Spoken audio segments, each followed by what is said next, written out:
They thought I was weak. They thought grief had made me small.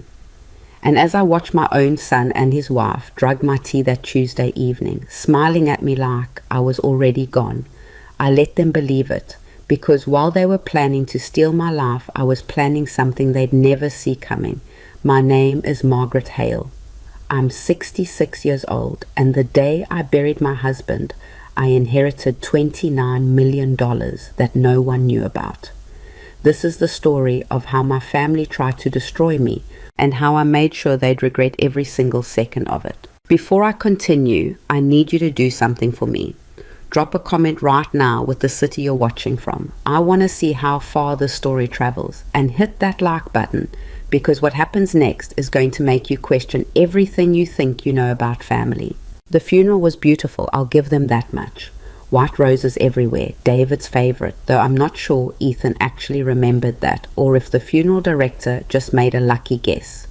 The church was full. Co-workers from the firm, neighbors we'd known for 30 years, people whose names I'd forgotten, but whose faces still held pieces of our life together. I sat in the front pew in my black dress, the one David always said made me look distinguished, and I cried. Real tears. The kind that come from 42 years of marriage ending in a hospital room at 3 a.m, with nothing but the sound of machines finally going quiet. Ethan held my hand through the whole service, squeezed it during the eulogy. We're here for you, Mom, he whispered. Whatever you need. I believed him. God help me, I actually believed him. The reception was at our house, my house now, I kept having to remind myself. Vanessa had organized everything. She moved through the rooms like she owned them, directing caterers, adjusting flower arrangements, accepting condolences on my behalf when she decided I looked too tired to handle another conversation. Margaret needs her rest, she'd say, touching people's arms with practiced sympathy. It's all been so overwhelming. She was good at it. I'll give her that too. I stood by the window in the living room, watching people mill around with plates of finger sandwiches, and felt completely untethered. Like I was watching my own life from somewhere else. David's lawyer, Victor Sloan, found me there. Margaret. He was 70 if he was a day, but sharp as ever. I'm so sorry. David was... He stopped, and I saw real grief cross his face. He was my best friend for 40 years. I'm going to miss him like hell. Thank you, Victor. Listen. He lowered his voice, glancing around the room. We need to talk. Soon. There are things David wanted me to handle with you. Things that can't wait. Things? Not here. He pressed a business card into my hand, even though I'd known his number by heart for decades. Call me this week if you can manage it. It's important. Before I could ask what he meant, Vanessa appeared at my elbow, like she'd materialized from thin air. Victor, how lovely to see you. Her smile was perfect. Everything about Vanessa was perfect. Her highlighted hair, her yoga body, her subtle jewelry that probably cost more than most people's cars. I hope you'll excuse us. Margaret really should lie down. I'm fine, I said. You're exhausted. She wrapped an arm around my shoulders, already steering me away. You've been so strong today, but you need to take care of yourself. Victor's eyes met mine over her shoulder. He looked worried. I should have paid more attention to that. 3 days later, Ethan and Vanessa sat me down at my own kitchen table with concerned faces and gentle voices and told me they thought I should move in with them. Just temporarily, Ethan said, until you're back on your feet. I am on my feet. Mom. He reached across and took my hand. You've been through a trauma. Losing Dad, that's not something you just bounce back from. I don't expect to bounce back. I expect to grieve and then figure out how to keep living. Alone in this big house? Vanessa shook her head. Margaret, that's not healthy. You need people around you. I have people. I have friends. We're worried about you. Ethan's voice cracked just slightly. Please, let us help. Let us take care of you the way you took care of Dad. And there it was. The knife slipped in so smoothly I barely felt it. I looked at my son, my only child, the boy I'd raised, the man David had been so proud of, and I saw something flicker behind his eyes. Something that made my stomach go cold. I'll think about it, I heard myself say. That's all we ask. Vanessa smiled. Just think about it. I called Victor that afternoon. I need to know what David wanted to talk to me about. Can you come to the office? They're watching me. I hadn't meant to say it like that. It sounded paranoid. Ethan and Vanessa, they're here all the time now. I need you to come here. Silence on the other end. Then, tonight, after dark, I'll park down the street. He showed up at 9 p.m., slipping in through the back door like we were in some kind of spy movie. We sat in David's study. My study, now I kept forgetting, with the door closed and the lights low. And Victor opened his briefcase and pulled out a folder that would change everything. David updated his will 6 months ago, Victor said. He didn't tell you because he didn't want you to worry. He was already sick by then. He knew. My throat tightened. Knew what? That the cancer was terminal. That he had maybe a year. Victor's voice was gentle but firm. He wanted to make sure you were protected. Not just financially, but legally. He'd been watching Ethan, watching how Vanessa changed him. He was concerned. David never said because he hoped he was wrong, but he prepared anyway. Victor slid the folder across the desk. Everything goes to you, Margaret. The house, the investments, the business holdings, all of it. But there's more. I opened the folder with shaking hands. The numbers didn't make sense at first. Too many zeros. $29 million, Victor said quietly. David was very, very good at his job and very careful about who knew exactly how good. He set everything up in a trust that only you control. Ethan is named as a beneficiary, but he doesn't inherit unless you choose to transfer assets to him. And he doesn't know the amount. We listed the estate value in the probate documents as roughly $3 million. You lied? We disclosed what was required by law. The trust isn't part of probate. It transferred to you automatically upon David's death.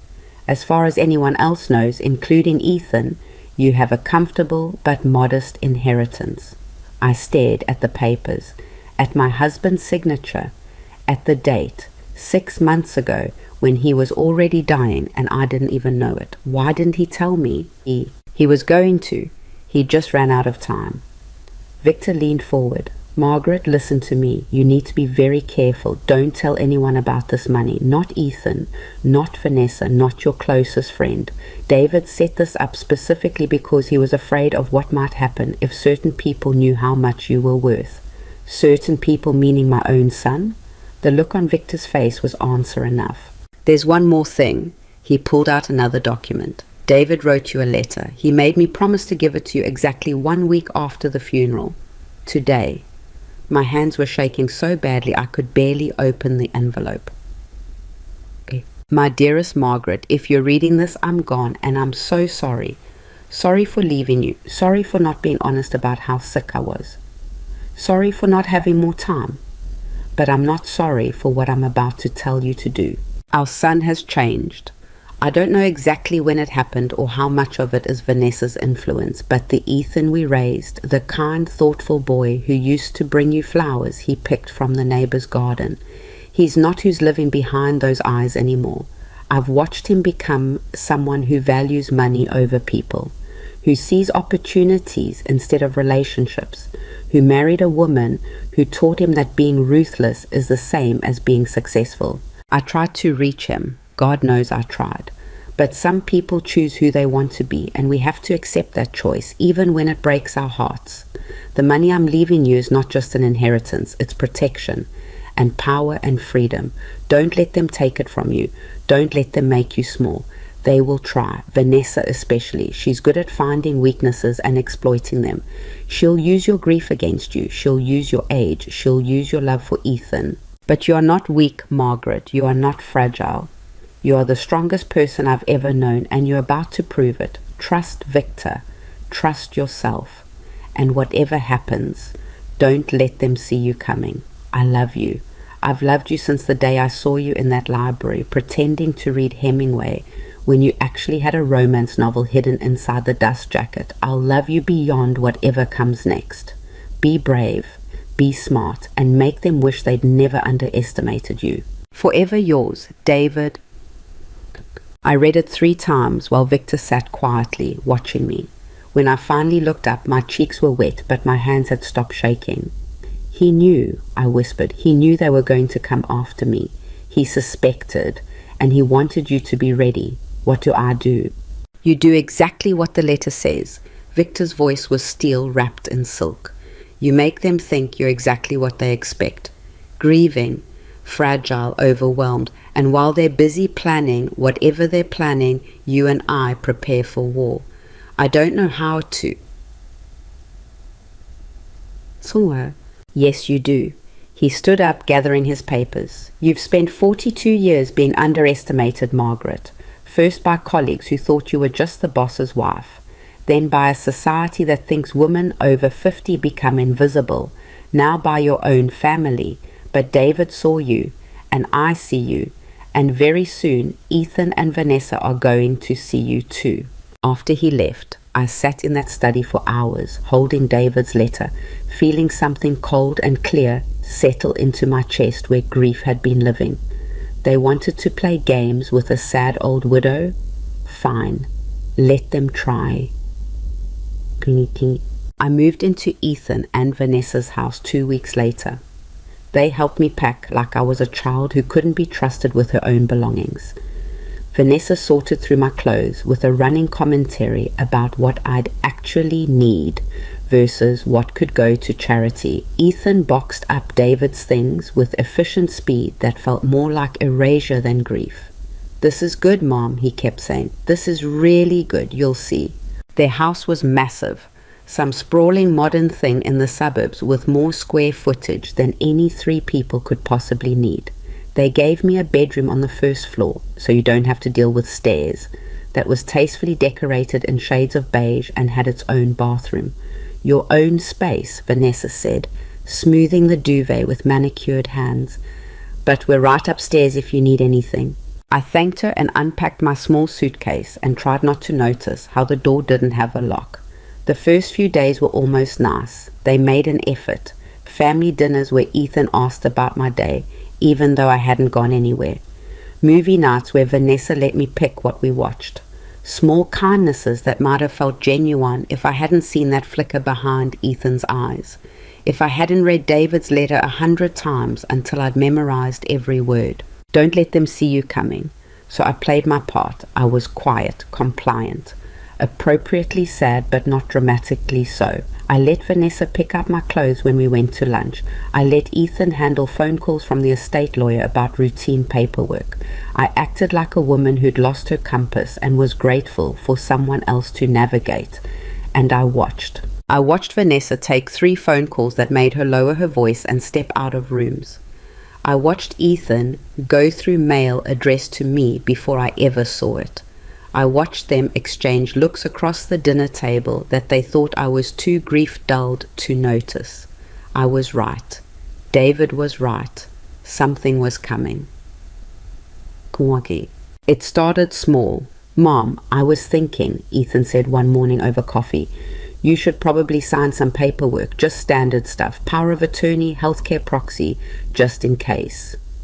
In case of what? In case anything happens. You're living with us now. It makes sense for me to be able to make decisions if there's an emergency. I'm 66, not 96.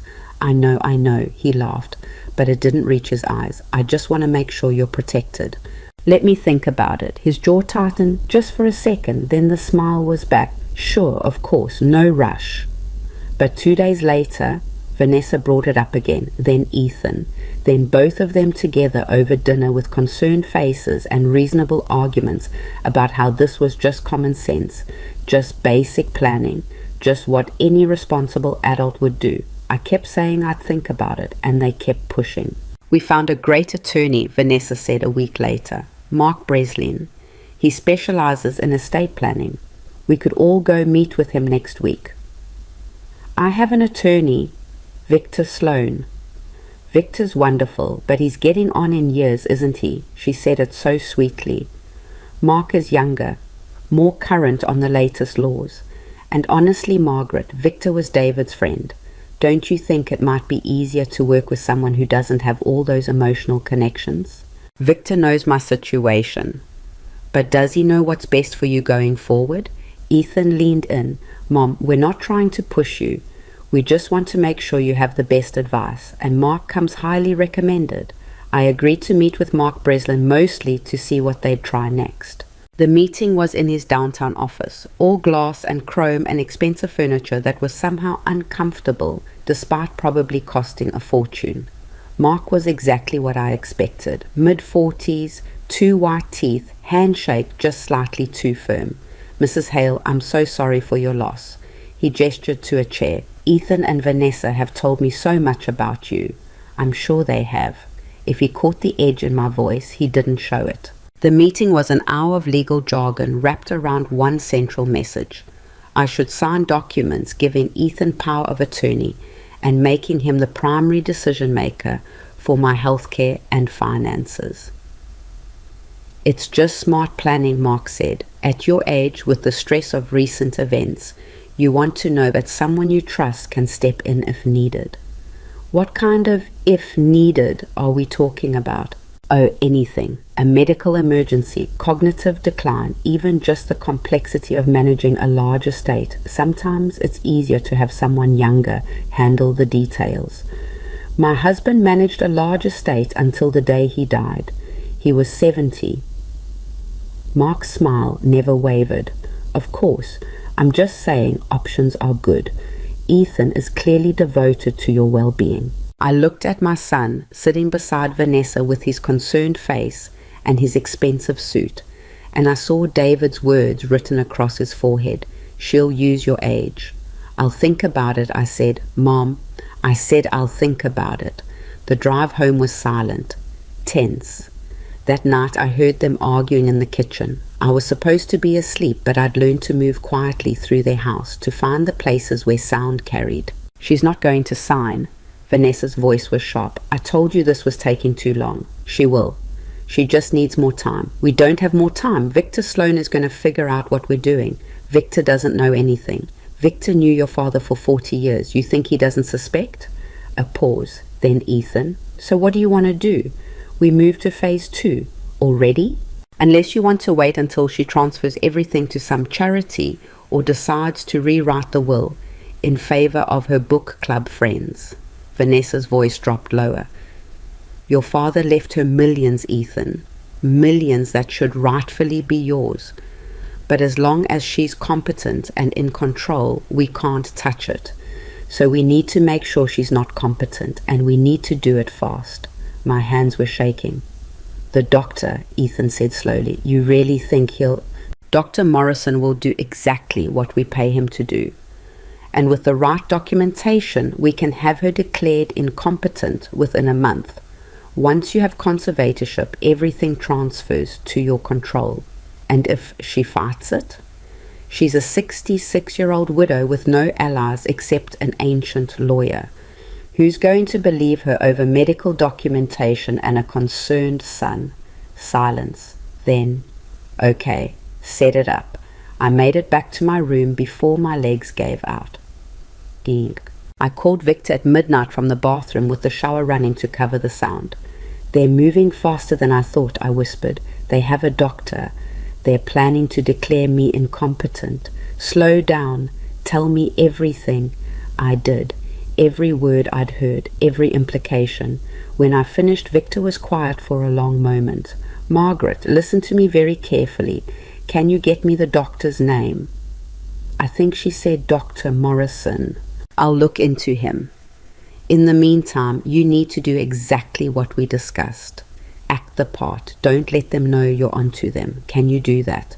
"I don't know, Victor. They want to take everything. They want to lock me away somewhere, and they want to. They're not going to, because we're going to stop them." His voice was firm. "But I need you to be strong. Can you be strong?" I thought about David's letter, about 42 years of being underestimated, about my son planning to destroy me over money he didn't even need. "Yes," I said, "I can be strong." "Good, because phase 2 starts now. And Margaret, when this is over, they're going to wish they'd never heard your name." The next morning I started forgetting things, small things at first, where I'd put my reading glasses, what day of the week it was, whether I'd taken my vitamins. "Mom, are you okay?" Ethan asked when I called him David by accident at breakfast. "Oh, I pressed my hand to my forehead. I'm sorry, I didn't sleep well. Vanessa and Ethan exchanged a look. I saw it. I was supposed to see it. Over the next 2 weeks, I became the woman they expected. Confused, forgetful, emotional. I left the stove on. I got lost driving to the grocery store I've been going to for 30 years. I cried at random moments.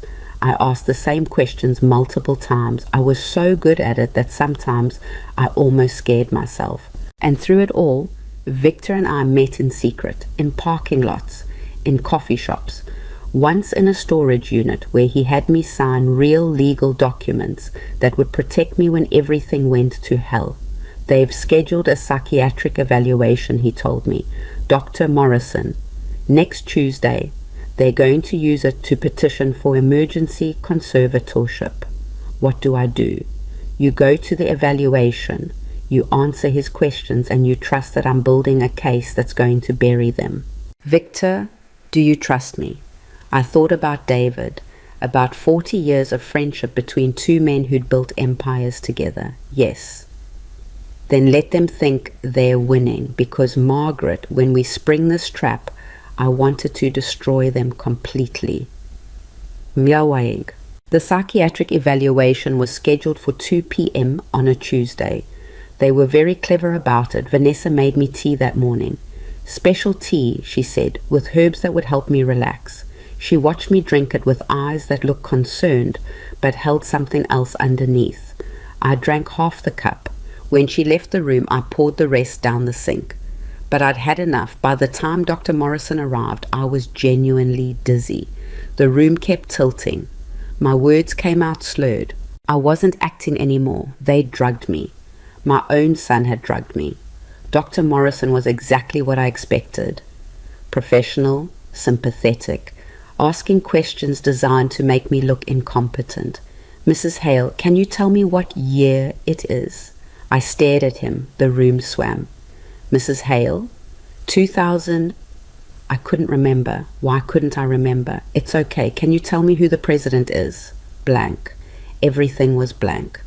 Do you know where you are right now? Ethan's house. At least I got that right. And do you know why I'm here? They said... My tongue felt thick. They said you could help me. I'm going to help you, Margaret, I promise. He asked more questions. I failed most of them. Not because I was acting, but because whatever they'd put in that tea had turned my brain to fog. Through it all, Ethan and Vanessa sat on the couch, holding hands, looking concerned, looking victorious. When Dr. Morrison finally left, he shook Ethan's hand and said something about clear cognitive decline and appropriate intervention, and I'll have the report by Friday. Vanessa helped me to bed. Rest now, Margaret, she said softly, pulling the blanket up. Everything's going to be fine. We're going to take care of you. The door closed. I lay there in the dark, still dizzy, still disoriented, and I felt something crack open in my chest. Rage. Pure, cold, focused rage. They thought they'd won. They had no idea what was coming. I reached for my phone, hidden under the mattress where they'd never think to look, and texted Victor 2 words, "It's time." His response came immediately. Friday. Be ready. And Margaret, make them think they've already won. It'll make what happens next so much sweeter. I stayed in bed for 2 days, playing the defeated woman they expected. Vanessa brought me meals on trays. Ethan sat with me in the evenings, holding my hand, telling me that Dr. Morrison's report would help us figure out the best care plan. They were so gentle, so kind, it made me sick. On Thursday night, I heard them celebrating in the kitchen. Mark says the conservatorship paperwork will be filed Monday, Vanessa said. Once it's approved, everything transfers to you, the house, the accounts, all of it. What about Victor? What about him? Once you're the conservator, you can terminate his services, hire your own attorney to manage the estate. And Mom? A pause, then. There are very nice facilities, places where she'll be comfortable, where she'll get the care she needs. You mean where she'll be locked up? I mean where she'll be safe. Vanessa's voice sharpened. Don't get cold feet now, Ethan. This is what we planned. This is what needs to happen. I know, she's my mother. She's a sick old woman who can't take care of herself. You're doing the right thing, the merciful thing. I closed my eyes and felt that rage crystallize into something sharp and unbreakable. Tomorrow. Tomorrow they'd learn that mercy was a blade that cut both ways, and some widows knew exactly how to wield it. Friday morning came with sunshine. That felt obscene. I woke up before dawn, my mind sharp, despite the lingering chemical fog from whatever they'd put in my system. The house was silent.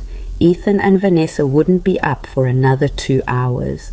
They were creatures of routine, and their routine didn't start until 7:30 when Vanessa's alarm went off and she began her day with yoga and green juice and whatever else people who destroy lives for profit do to feel virtuous. I had time. Victor had texted me at 5 a.m. Just 3 words. Stay in character. So I did. When Vanessa knocked on my door at 8, I was still in bed, staring at the ceiling with the blank expression I'd perfected over the past 2 weeks. Margaret, how are you feeling this morning? Tired, I mumbled. What day is it? I saw the flash of satisfaction in her eyes before she covered it with concern. It's Friday, sweetheart. Do you want some breakfast? I made oatmeal. Okay. She helped me to the kitchen like I was an invalid. Ethan was already there, scrolling through his phone. He looked up when we entered, and I saw something flicker across his face. Guilt, maybe. Or perhaps just the discomfort of a man who'd crossed a line he couldn't uncross and was trying not to think about it too hard. Morning, Mom. Morning.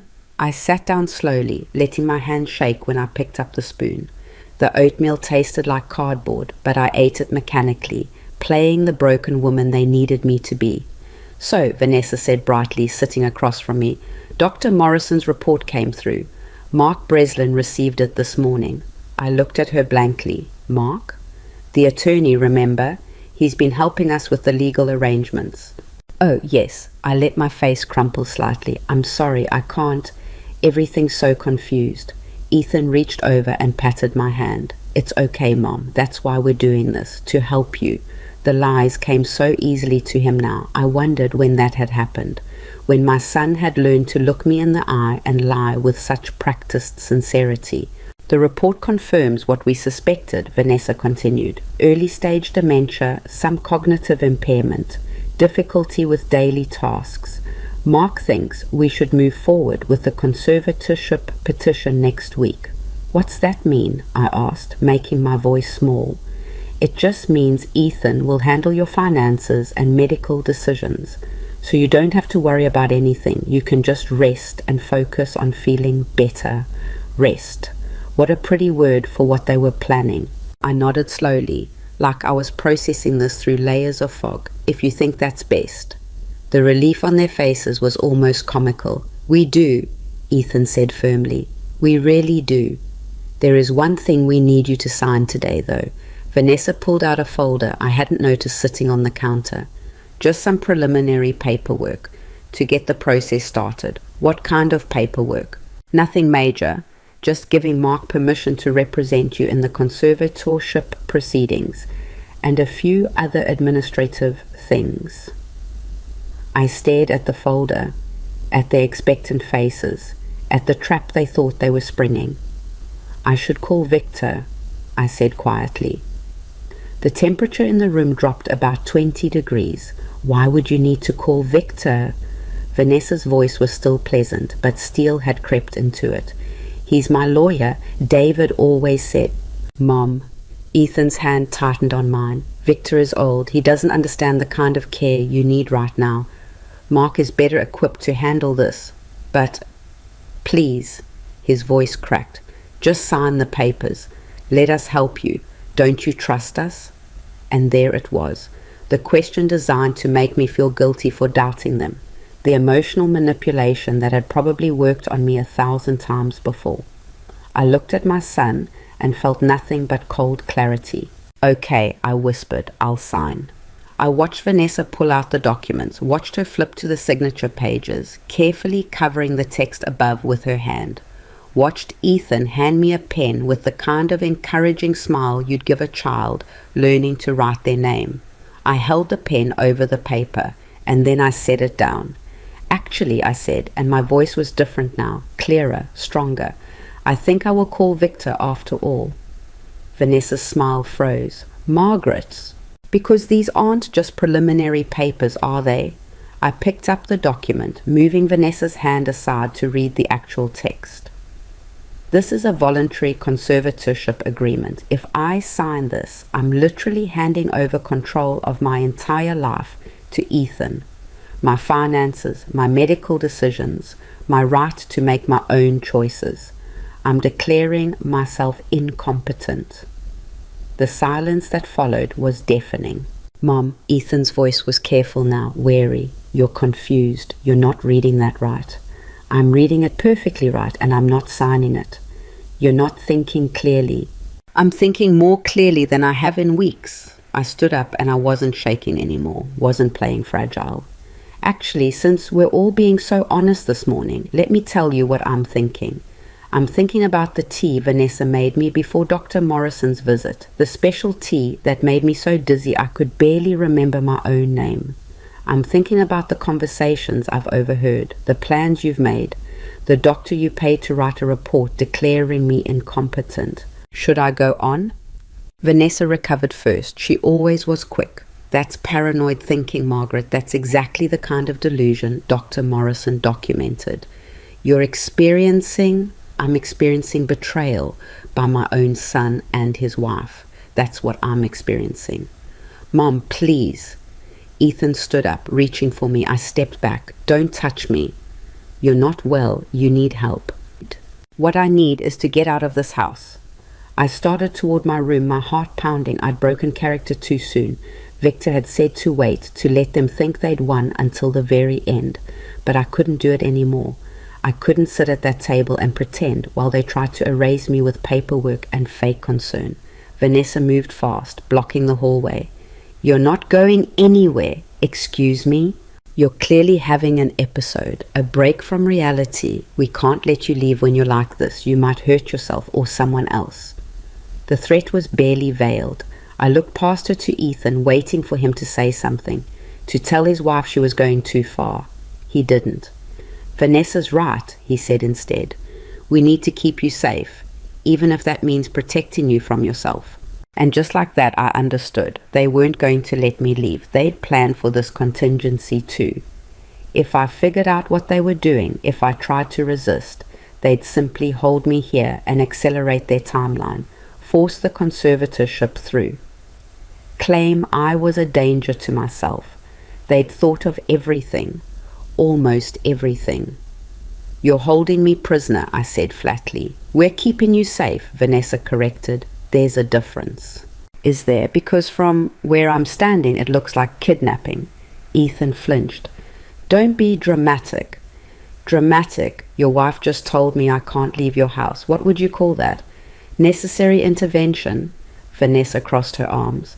Look, Margaret, this can go one of two ways. You can calm down, take something to help you relax, and we can handle this quietly. Or we can call Dr. Morrison and have him arrange for an emergency psychiatric hold. Your choice. My hands were shaking again, but this time it wasn't an act. You've really thought this through, haven't you? We've thought about what's best for everyone. Vanessa's voice softened artificially. Including you. I know you don't see it that way right now, but eventually you'll understand. We're doing this because we love you. I started laughing. I couldn't help it. The absurdity of it, standing in their designer kitchen while they told me my imprisonment was an act of love, it was too much. You're insane, Ethan said, looking genuinely worried now. Mom, listen to yourself. This is exactly what the doctor was talking about. Call Victor, I interrupted. Call him right now. Let me talk to him. No. Then I'm leaving. I tried to push past Vanessa. She grabbed my arm hard. Let go of me. Not until you calm down. Let go of me right now or I swear I'll... You'll what? Vanessa's mask slipped completely. The concerned daughter-in-law vanished, replaced by something cold and calculating. You'll scream? Go ahead. Scream. We'll tell anyone who comes that you're having a psychotic break, that you attacked us, that we had no choice but to restrain you for your own safety. Who do you think they'll believe? The elderly woman with a diagnosis of dementia, or the concerned family trying to help her? She was right. That was the worst part. She was absolutely right, unless someone already knew the truth, unless someone was already watching. Vanessa, Ethan's voice held a warning. That's enough. It's not nearly enough. She didn't let go of my arm. We've been patient, we've been kind, we've done everything by the book, but I'm done playing games. You're going to sign those papers, Margaret, today, and then you're going to stay in your room like a good girl while we finalize the conservatorship, and if you try to fight us, if you try to make this difficult, I promise you'll regret it. Are you threatening me? I'm making you a promise. The doorbell rang. We all froze. Expecting someone? I asked sweetly. Vanessa's eyes narrowed. She released my arm and looked at Ethan. Did you order something? No. The doorbell rang again. Then someone knocked. Loud, official. This is Detective Sarah Chen with the Metro Police Department. We need to speak with Margaret Hale. The color drained from Vanessa's face. I smiled. That would be for me. What happened next happened fast. Ethan opened the door because he didn't have a choice. Refusing to answer when the police are at your door is basically an admission of guilt. 2 detectives came in, badges out, faces professional and neutral. Behind them was Victor, and behind Victor was someone I didn't recognize, a woman in her 40s with a camera on her shoulder and a press badge clipped to her jacket. What the hell is this? Vanessa demanded. This, Victor said calmly, is accountability. Detective Chen stepped forward. Mrs. Hale, are you all right? We received a report of possible elder abuse and unlawful restraint at this address. I'm fine now, I said, my voice shaking with relief. But they were holding me against my will. They drugged me. They've been planning to have me declared incompetent so they could steal my inheritance.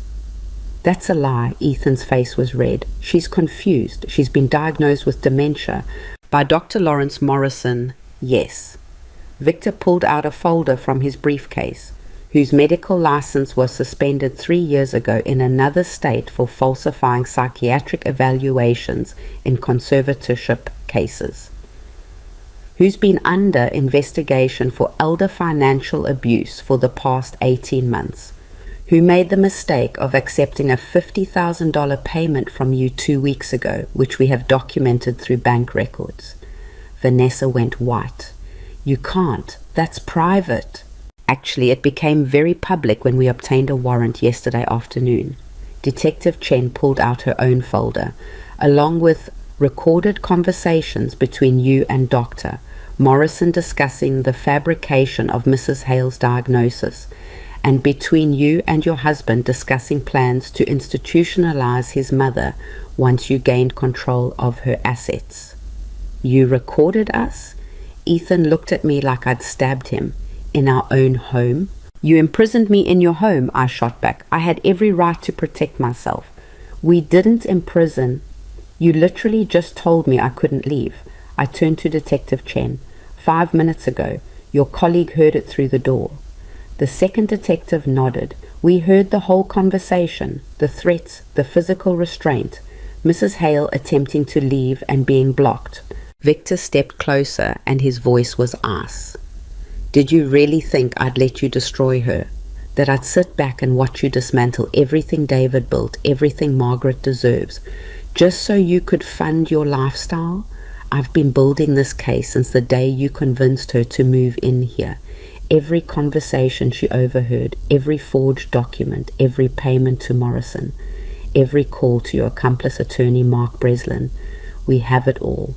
Mark didn't do anything illegal, Vanessa said quickly. Too quickly. Mark is currently being interviewed at his office, Detective Chen said, along with Dr. Morrison. They're both being offered the opportunity to cooperate in exchange for lesser charges. I imagine at least one of them will take that deal. I watched my son's face as he realized what was happening. watched the calculation behind his eyes as he tried to find a way out and came up empty. "Mom," his voice cracked. "Mom, please, this is a misunderstanding. We were just trying to help you." "Don't." The word came out harder than I intended. "Don't you dare stand there and lie to me anymore. I heard you. I heard every word. You were going to lock me away in some facility and steal everything your father left me. You drugged me. You paid a corrupt doctor to declare me insane. You planned to erase me. So no, Ethan, this isn't a misunderstanding. This is exactly what it looks like." "Mrs. Hale, we need you to come with us," Detective Chen said gently. "We'll need your full statement, and you'll need to be evaluated by an independent physician to document any effects of the substances you were given." Of course. I grabbed my purse from the hallway table. I'd hidden it there last night, packed with essentials, just in case. Victor had taught me to always have an exit strategy. "Wait," Vanessa's voice was desperate now. "You can't just take her. We have rights. We're her family." "You have the right to remain silent," the second detective said, pulling out handcuffs. "Anything you say can and will be used against you in a court of law." "You're arresting us." Ethan's voice went up an octave. "For what?" "Attempted fraud, conspiracy to commit elder abuse, administering drugs without consent, unlawful restraint, and conspiracy to commit theft. That's what we have so far. More charges may follow depending on what Dr. Morrison and Mr. Breslin tell us. I watched them put handcuffs on my son, on his wife, watched them being read their rights while the journalists documented everything. I should have felt triumphant, vindicated, victorious. Instead, I just felt tired. "Margaret," Victor touched my arm gently. "Are you ready?" "Who's she?" I gestured to the journalist. "Sarah Mitchell, investigative reporter. She's been working on a story about conservatorship abuse for 2 years. When I told her what was happening to you, she jumped at the chance to document it. With your permission, she'd like to interview you. Not today, later when you're ready, but your story could help other people. Could expose how common this kind of thing really is." I looked at Sarah Mitchell. She had kind eyes, determined eyes. "When I'm ready," I agreed. "Not today. That's all I ask." Sarah handed me a business card. "Mrs. Hale, what they tried to do to you, it happens every day to people who don't have a Victor Sloan in their corner. People who end up losing everything to family members they trusted. Thank you for being brave enough to fight back." Brave. I didn't feel brave. I felt gutted. As we walked out of that house, past Ethan and Vanessa being loaded into separate police cars, past the neighbors who'd gathered on their perfect suburban lawns to watch the drama unfold, I felt David's absence like a physical wound. He should have been here for this. He should have been standing beside me, holding my hand, telling me I did the right thing. Instead, I was alone. "You're not alone," Victor said quietly, like he could read my mind. "You have me, and you have yourself. That's more than enough." The ride to the police station was surreal. Victor sat beside me in the back of his car. They'd let us drive separately from the police and talk me through what came next. The statement I'd need to give, the medical evaluation, the media attention that would probably follow once Sarah's story broke. "There's something else you need to know," he said carefully.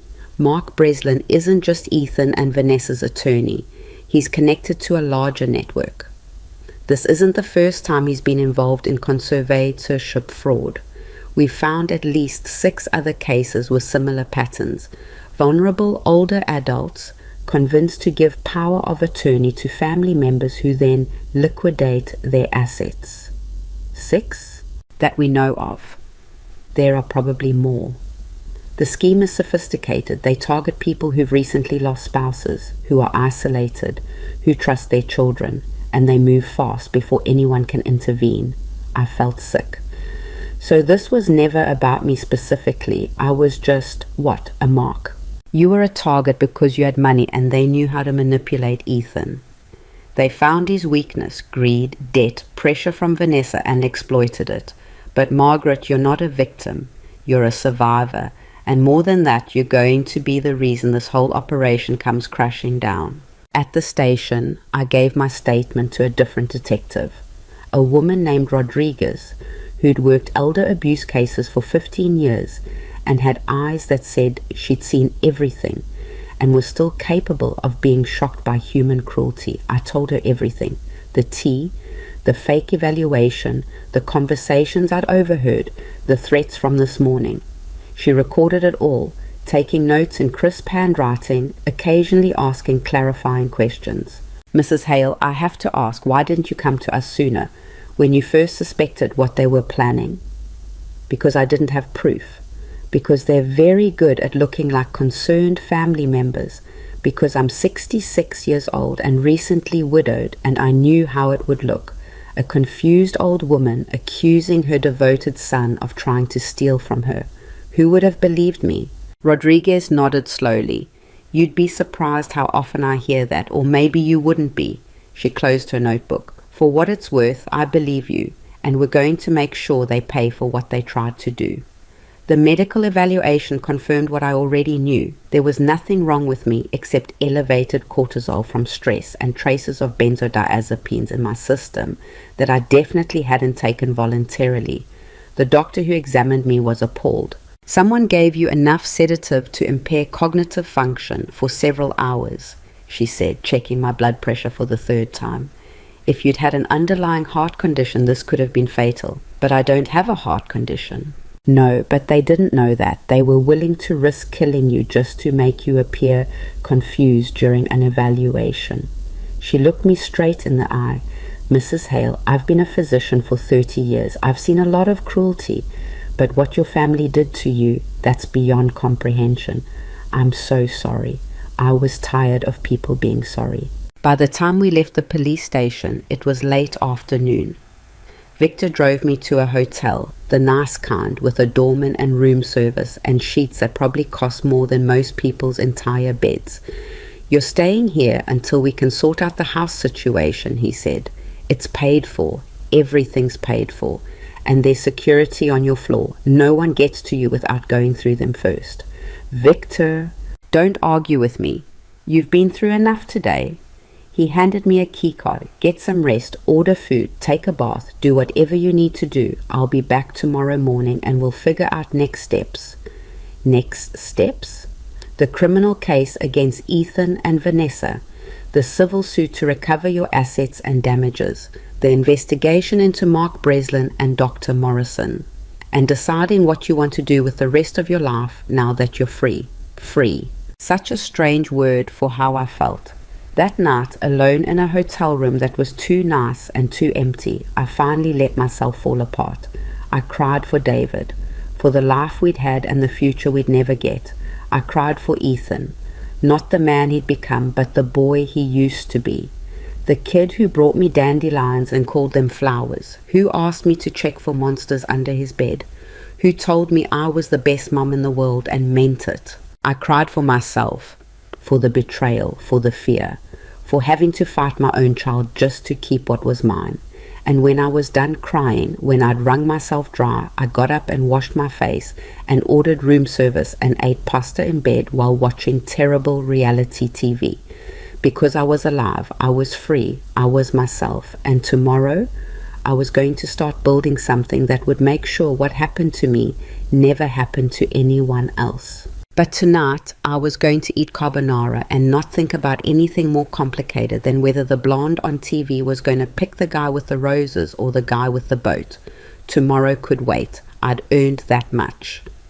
My phone buzzed. A text from Victor. The local news is reporting the arrests. It's going to be a circus. Are you ready? I thought about that question, really thought about it. Was I ready for my life to become public? For everyone to know my son had tried to destroy me, for the pity and the questions and the unavoidable sympathy from people who meant well, but would never understand? No, but I was going to do it anyway, because some things were more important than comfort. I texted back, I'm ready. And in that moment, I almost believed it. The circus started at 6 a.m. when someone knocked on my hotel room door hard enough to wake me from the first decent sleep I'd had in weeks. I stumbled out of bed, disoriented, my heart racing. For a second I forgot where I was. Then it all came rushing back. The arrests, the police station, the hotel room that wasn't home. Mrs. Hale, a woman's voice through the door. It's hotel security. There are reporters in the lobby asking for you, about a dozen of them. We've contained them downstairs, but we thought you should know. A dozen reporters. Victor hadn't been kidding about the circus. I opened the door a crack. The security guard was young, professional, apologetic. We're doing everything we can to keep them away from this floor, but they're persistent. Do you want us to help you leave through the service entrance? Not yet. I checked my phone. 17 missed calls. Texts from numbers I didn't recognize. 3 voicemails from Sarah Mitchell, the journalist from yesterday, and 1 text from Ethan sent at 4 in the morning. Mom, please, let me explain. This isn't what it looks like. I deleted it without reading it twice. Victor arrived at 7 with coffee and bagels and a stack of newspapers that made my stomach turn. Don't read them, he said, setting everything on the table. Or do, your choice. But remember that reporters care about stories, not truth. They'll get some things wrong. I picked up the top paper anyway. The headline screamed across the front page, Local Widow Accuses Son of Elder Abuse and Fraud. Below it was a photo of Ethan being led to a police car in handcuffs. He looked stunned, young, like a kid who'd been caught doing something he didn't fully understand was wrong. I hated that the photo made me feel something. The story broke last night on the 10 o'clock news, Victor said, sitting down across from me. By midnight, it was everywhere. Local stations, national news websites, social media. Sarah Mitchell's article went up at midnight with a lot more detail. It's getting traction. How much traction? Enough that I've had 3 calls this morning from other attorneys representing potential victims of Mark Breslin's operation, and 5 calls from families who think their elderly relatives might be in similar situations. I set down the paper. 5 families in one night. This is bigger than we thought, Margaret, much bigger. He pulled out his tablet, showing me a spreadsheet. I've been digging into Breslin's client list.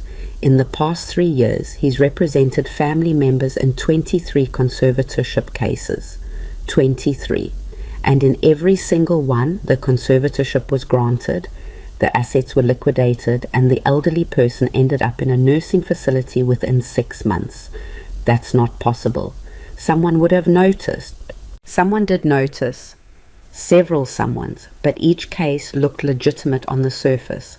Adult children concerned about aging parents, medical documentation supporting cognitive decline, everything filed properly, all the legal requirements met. The system did exactly what it was designed to do, which is protect vulnerable adults. Except when the system itself becomes the weapon, there's no protection. There's just legalized theft wrapped in good intentions. He closed the tablet. Mark Breslin figured out how to exploit every loophole, and he taught Ethan and Vanessa how to do the same thing to you. I thought about those 23 people, 23 families destroyed, 23 elderly people stripped of their autonomy, their assets, their dignity, and I was the only one who'd escaped. What do? I asked. We build a case so airtight that Breslin and everyone connected to him goes to prison for a very long time. We expose the entire network, and then we make sure it can never happen again. Victor leaned forward. But Margaret, that means going public, really public. Interviews, testimony, becoming the face of this fight. Are you prepared for that? I looked at the newspaper again, at my son's face. Do I have a choice? You always have a choice. You could settle quietly, take your money, relocate, start over somewhere no one knows your story. You've earned that right. And let this keep happening to other people. I'm not suggesting that's what you should do. I'm saying it's an option. I stood up, walked to the window. The hotel overlooked the city, my city, where I'd lived for 40 years, where David and I had built our life. Down below, I could see the reporters gathered near the entrance, waiting for me to emerge so they could ask their questions and take their photos and turn my pain into content. The old Margaret would have hidden, would have taken Victor's offer to disappear. But the old Margaret had died somewhere between that first drugged cup of tea and watching her son get arrested in his own kitchen. Set up the interviews, I said, all of them. I'll talk to whoever wants to listen. Victor smiled. It wasn't a happy smile. It was the smile of a man who'd been hoping I'd say exactly that. Then we'd better prepare you for what's coming. Because Margaret, once you step into that spotlight, there's no stepping back out. Your life as you knew it is over. Your privacy is gone. Every decision you make will be scrutinized. Every word you say will be analyzed. Are you absolutely certain? I turned back to face him. My life as I knew it ended when David died. What's left is just deciding what kind of person I want to be with the time I have remaining. And I don't want to be the woman who stayed quiet while other people suffered what I almost suffered. Then let's go to war. The first interview was with Sarah Mitchell. We did it in the hotel room with her camera operator setting up lights that made everything look harsh and overexposed. Just talk to me, Sarah said, sitting across from me in one of the uncomfortable hotel chairs. Forget the camera. Tell me your story like you're telling a friend. So I did. I told her about David's death, about Ethan and Vanessa's sudden interest in my welfare, about the pressure to sign documents I didn't understand, about the tea, about Dr. Morrison and his fake evaluation, about overhearing them plan my imprisonment. Sarah listened without interrupting, her face carefully neutral, but I saw the anger building behind her eyes. What was the worst moment, she asked when I finished. I didn't even have to think about it when Vanessa grabbed my arm and told me I was going to sign the papers whether I wanted to or not. Because in that moment I realized they weren't just willing to steal from me. They were willing to physically force me, to hurt me if necessary, and Ethan, my son, just stood there and let it happen. Do you think he would have actually hurt you? I think he'd convinced himself that what he was doing wasn't hurting me, that he was helping, that taking everything I had and locking me away in some facility where I'd be medicated into compliance was somehow for my own good. I paused. That's what makes this so insidious, isn't it? They genuinely believe they're the good guys, that elderly people are basically children who need to be managed, that our money is really their inheritance that we're just holding temporarily, that we don't deserve autonomy because we're old. Sarah leaned forward. What do you want people to understand about what happened to you? That it can happen to anyone, that it's happening right now to people who don't have the resources I had, who don't have a Victor Sloan, who trust their families and can't imagine that the people who are supposed to love them most are actively plotting to destroy them. I looked directly at the camera. If you're watching this and you have an elderly parent or grandparent, pay attention. Are they suddenly forgetful when they used to be sharp? Are they more isolated than usual? Has a family member recently convinced them to sign financial documents? Those might be warning signs. And if you're elderly yourself and you feel like something's wrong, trust that instinct.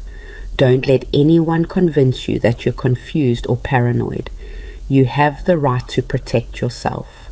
The interview lasted 2 hours. When it was over, I felt wrung out. That was powerful, Sarah said, packing up her equipment. The article will run tomorrow with the video interview. I think it's going to help a lot of people. Or paint a target on my back. She didn't deny it. The article dropped the next morning and broke the internet. Or at least that's what Victor called it when he showed up with his tablet again, this time displaying trending topics and share counts and media requests flooding his email. You've been mentioned in 300,000 social media posts in the last 12 hours, he said. The video interview has 2 million views, and my office has received 47 calls from people who think they or a family member might be victims of similar schemes. 47 calls in 12 hours. This is what I was afraid of, Victor continued. Once people realize how widespread this is, the floodgates open. We're going to need help, a lot of help. What kind of help? Legal aid organizations, adult protective services, law enforcement agencies willing to investigate these cases properly, and money. This kind of advocacy doesn't fund itself. I thought about the $29 million sitting in my trust, the money David had left me, the money that had almost gotten me destroyed. How much money? I asked. Victor named a figure that would have made me flinch a month ago. Do it, I said. Whatever we need to set up properly. Staff, office space, legal resources. Use my money. Margaret, David left me that money to protect me, but I'm protected now. So let's use it to protect other people. He looked at me for a long moment. You're sure? I've never been more sure of anything. That's how the Hale Initiative was born. Not with some grand plan or detailed business proposal, but with a widow in a hotel room deciding that her inheritance was going to mean something more than just security for one person. We started small. Victor brought in 2 other attorneys from his firm who specialized in elder law. We rented office space in a building downtown. We set up hotlines and intake processes and started working through the backlog of people who needed help. The cases were worse than I'd imagined. There was Dorothy, 73, whose daughter had convinced her to add her name to all her bank accounts and then drain them over 6 months. By the time Dorothy realized what was happening, there was nothing left, not even enough for groceries. There was Richard, 81, a retired professor whose nephew had gotten power of attorney and then sold his house out from under him. Richard was living in his car when we found him. There was Helen, 69, who'd been declared incompetent by a doctor her son had paid off. She'd been institutionalized for 9 months before a nurse who suspected something wrong called our hotline. Every story was different. Every story was the same. Families destroying the people who'd raised them, all for money they thought they deserved more than the people who'd actually earned it. I met with as many of them as I could, sat in our conference room and listened to their stories and watched them cry with relief when they realized someone believed them, that someone was going to fight for them. You're doing good work, Victor said one evening after a particularly brutal intake meeting. You know that, right? I thought about the 23 families we hadn't reached in time, about the people we'd never be able to help because they were already gone or too far lost in the system to extract. It's not enough, I said. It's never enough, but it's something that counts. 3 weeks after the arrests, Ethan's attorney called Victor requesting a meeting. He wants to talk to you, Victor told me. Off the record, just you and him. Why would I agree to that? Because despite everything, he's still your son, and because maybe hearing what he has to say will give you closure. I don't want closure, I want justice. You can have both. I didn't want to see him. The thought of sitting across from Ethan, looking at his face, hearing him try to justify what he'd done, it made me physically ill, but I agreed anyway. They arranged it in one of the interview rooms at Victor's office, neutral territory. Victor and Ethan's attorney would be present, but they'd stay quiet unless things got out of hand. Ethan looked terrible. 3 weeks in jail hadn't been kind to him. He'd lost weight. His expensive haircut had grown out. He had dark circles under his eyes that made him look older than his 42 years. Part of me wanted to reach across the table and take his hand, tell him everything would be okay. Part of me wanted to spit in his face. I did neither. Mom, his voice cracked. Thank you for coming. Don't call me that, he flinched. Margaret, then. What do you want, Ethan? I want to explain. Explain what? How you planned to lock me away, how you drugged me, how you tried to steal everything your father worked for. I kept my voice level, cold. There's nothing to explain. I heard you. I know exactly what you did and why you did it. It wasn't supposed to be like that. He was crying now. I'd seen Ethan cry maybe 5 times in his entire life. It started as just we were in debt, serious debt. The house, Vanessa's spending, some investments that went bad, and Mark Breslin suggested that maybe we could restructure things, get access to Dad's estate earlier. It was supposed to be temporary, just until we got back on our feet. And then what? You'd give me my money back and apologize for the inconvenience? I know how it sounds, and do you? Do you have any idea what it's like to realize your own child is willing to destroy you for money? To sit in your house and listen to you plot my imprisonment? To have you look me in the eye and lie while you're actively poisoning my tea? I didn't know Vanessa was going to do that. I swear I didn't know about the drugs until afterward. But you didn't stop it, did you? You didn't call the police. You didn't warn me. You just let it happen because it was convenient for your plan. He sobbed. Actual choking sobs that shook his shoulders. I felt nothing. Mom, Margaret, I'm sorry. I'm so sorry. I know I can't take it back. I know I destroyed everything, but I need you to know that I never wanted to actually hurt you. I got lost. Vanessa and the debt and the pressure, and I couldn't see straight anymore. And by the time I realized how far we'd gone, it was too late to stop. It's never too late to stop. You could have stopped any time. You chose not to. I know. He wiped his face with his sleeve. I know. And I'm going to pay for that. My attorney says I'm looking at 5 to 7 years. Vanessa might get more because she was the primary actor. And I deserve it. I deserve all of it. Yes, you do. But I need to know, is there any chance you can ever forgive me? And there it was, the real reason for this meeting. The thing he'd been building toward. He didn't want to explain or apologize. He wanted absolution. I looked at my son, at the man he'd become, at the wreckage of who we used to be to each other. I don't know, I said honestly. Right now, I can barely look at you without wanting to scream. Maybe that changes eventually. Maybe 20 years from now, when you get out of prison and you've had time to actually understand what you did. Maybe then we can have a conversation about forgiveness.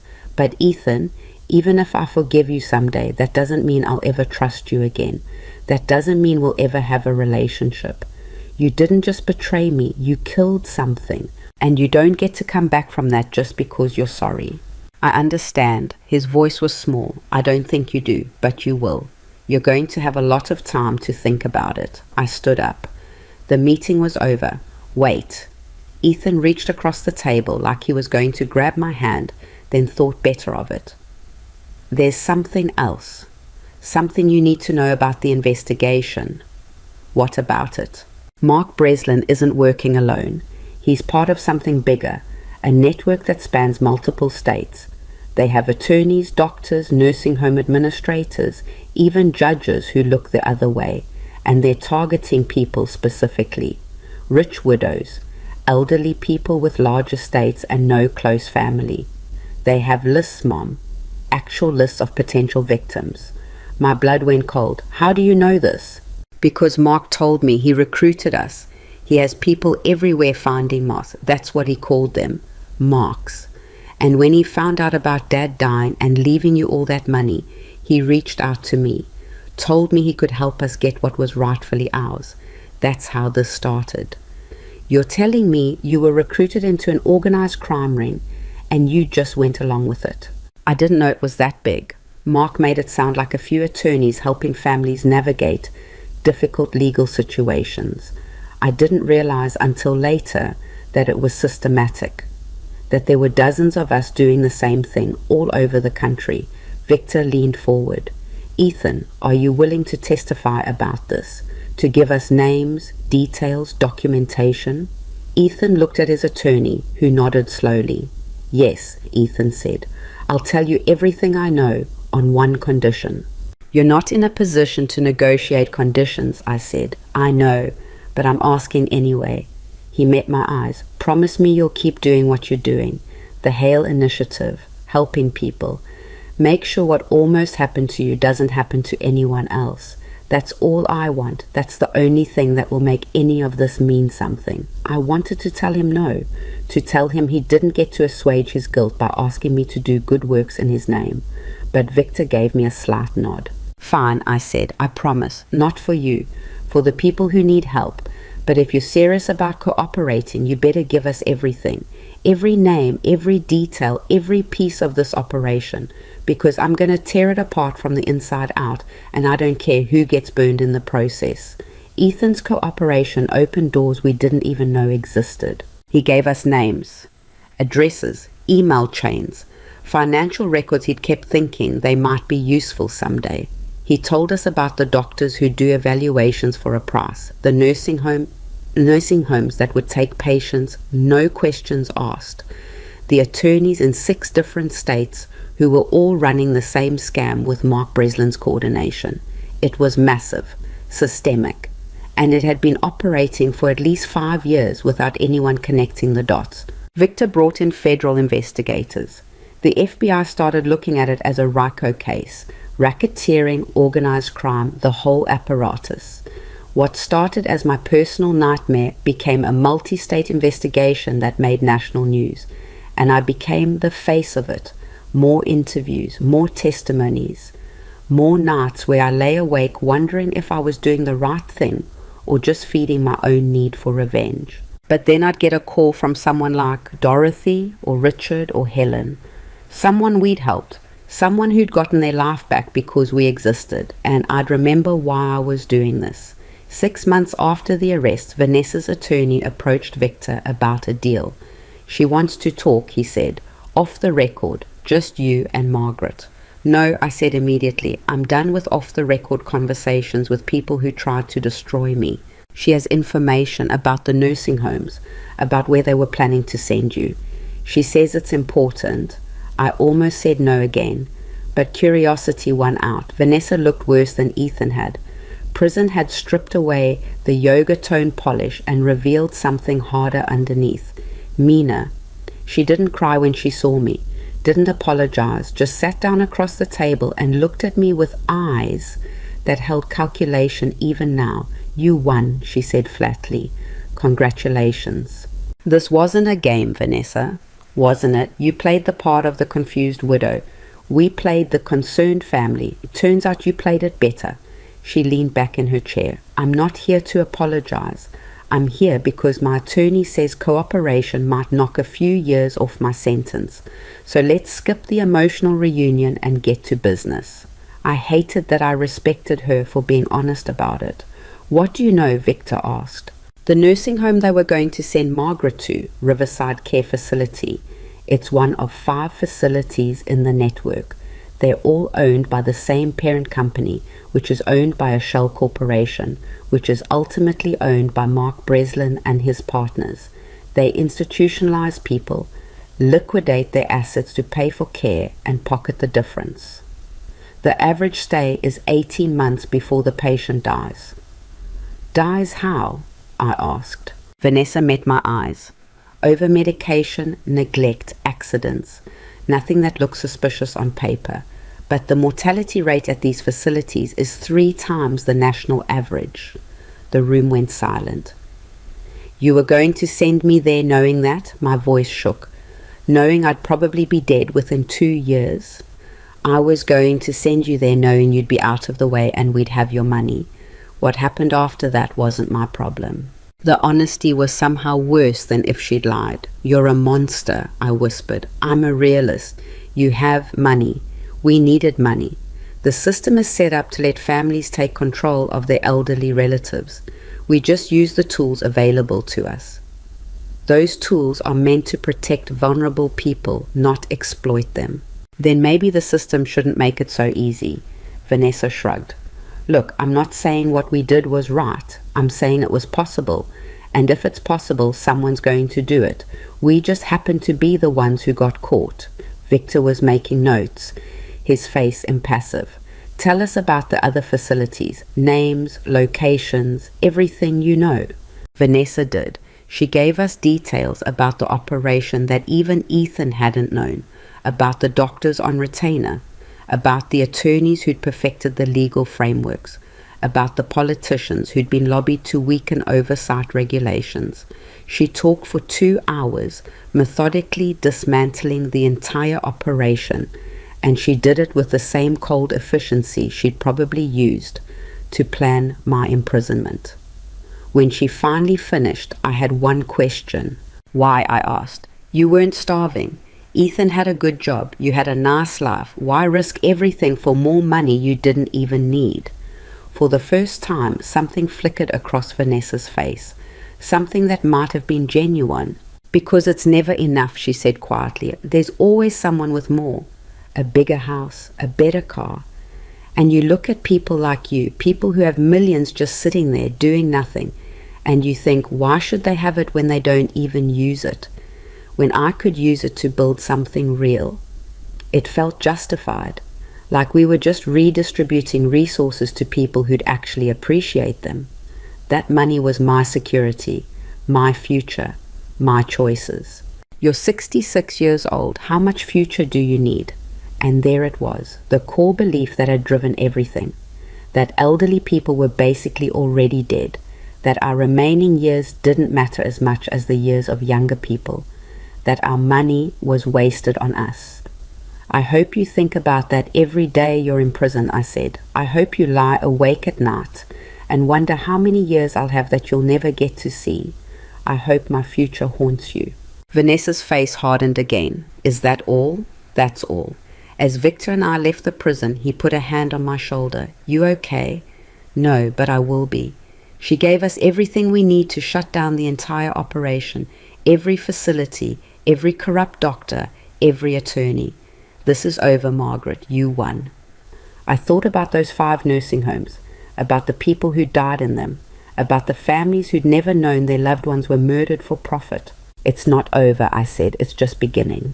The nursing homes were worse than anything Vanessa had described. We started with Riverside Care Facility, the place they'd chosen for me.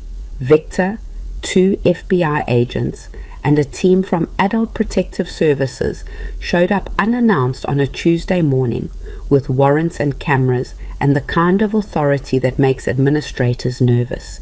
I went with them. Victor tried to talk me out of it. You don't need to see this, he said. Let the investigators handle it. I need to see where I was supposed to die. The lobby was nice enough, clean floors, fresh flowers, photographs of smiling elderly people doing crafts. The kind of place that looks good in brochures, but the smell hit me the moment we got past the reception area. Urine and disinfectant and something else, something stale and hopeless. The administrator, a woman named Patricia Chen, who had excellent posture and dead eyes, met us with a practiced smile that faltered when she saw the badges. I'm sure this is just a misunderstanding, she said, already pulling out her phone. Let me call our legal department. Your legal department is currently being raided, one of the FBI agents said, along with your corporate officers. We have warrants for all patient records, staffing documentation, and financial statements. You can cooperate or you can be arrested for obstruction. Your choice. Patricia's smile disappeared entirely. I want my attorney. That's your right. In the meantime, we'll be conducting room-by-room inspections and interviewing staff and patients. They started on the 2nd floor. I followed behind the investigators, watching them document everything. The understaffed nurses' station, the medication errors in the charts, the call buttons that had been disconnected to reduce noise complaints. In room 237, we found Eleanor Watkins, 84 years old, lying in a bed soaked with urine, staring at the ceiling with eyes that didn't track movement anymore. According to her chart, she'd been given 4 times the recommended dose of sedatives for the past 6 months. Mrs. Watkins? The APS investigator knelt beside the bed. Can you hear me? No response. How long has she been like this? Victor asked the nurse who'd been pulled into the room. The nurse, young, exhausted, scared, looked at Patricia before answering. Patricia shook her head slightly. I asked you a question, Victor said. 6 months, the nurse whispered. Maybe 7. She was fine when she came in. Alert, mobile, just needed some supervision. Then Dr. Morrison evaluated her and changed her medications and her voice broke. I tried to say something. I tried to tell my supervisor that the dosages were wrong, but they said the doctor knew what he was doing. Dr. Morrison, the same doctor who'd evaluated me, who'd been paid to declare me incompetent. How many patients are on similar medication regimens? The FBI agent asked. The nurse looked at Patricia again. This time Patricia was staring at the floor. Almost all of them, the nurse said. The ones with families that visit get lower doses. The ones no one checks on, they get enough to keep them quiet, to make them manageable. I felt bile rise in my throat. This was supposed to be me, lying in a bed, doped into oblivion, slowly dying while Ethan and Vanessa spent my money. We found 12 more patients like Eleanor on that floor alone. Across all 5 facilities, the final count was 73 people who'd been systematically over-medicated to make them easier to warehouse. 73 people who'd been chemically erased so their families could steal from them more efficiently. The story exploded. Sarah Mitchell's follow-up article ran with the headline, "Death Houses," inside the nursing home network that killed for profit. It went viral immediately. Within 24 hours, every major news outlet was covering it. Within 48 hours, senators were calling for investigations. Within a week, there were protests outside all 5 facilities, and I was at the center of all of it. More interviews, more testimony.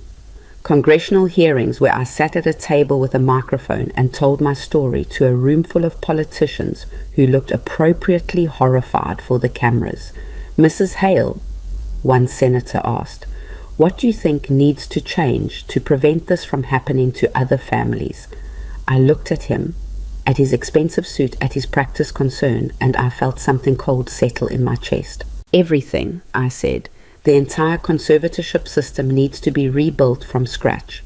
Right now, it's too easy for bad actors to exploit, too easy to declare someone incompetent, too easy to gain control of their assets, too easy to institutionalize them against their will. We need mandatory independent evaluations. We need oversight. We need penalties severe enough to make people think twice before trying to steal from their own parents. And we need to fundamentally shift how we think about elderly people. We're not children. We're not problems to be managed. We're human beings with rights and dignity and the same expectation of autonomy as anyone else." The senator nodded like I'd said something profound. Then he thanked me for my time and moved on to the next witness. Nothing would change, I realized. Not from him, not from any of them.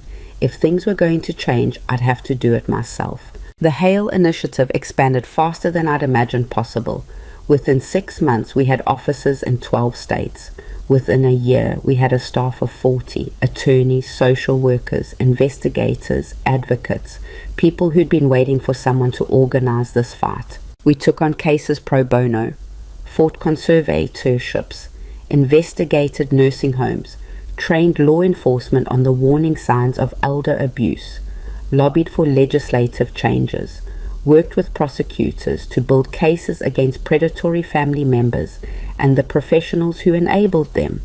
It consumed my life, 16-hour days, constant travel, endless meetings and strategy sessions and crisis management when a case went sideways or a client situation deteriorated before we could intervene. Victor worried about me. "You're going to burn out," he said one night when he found me in the office at midnight reviewing case files.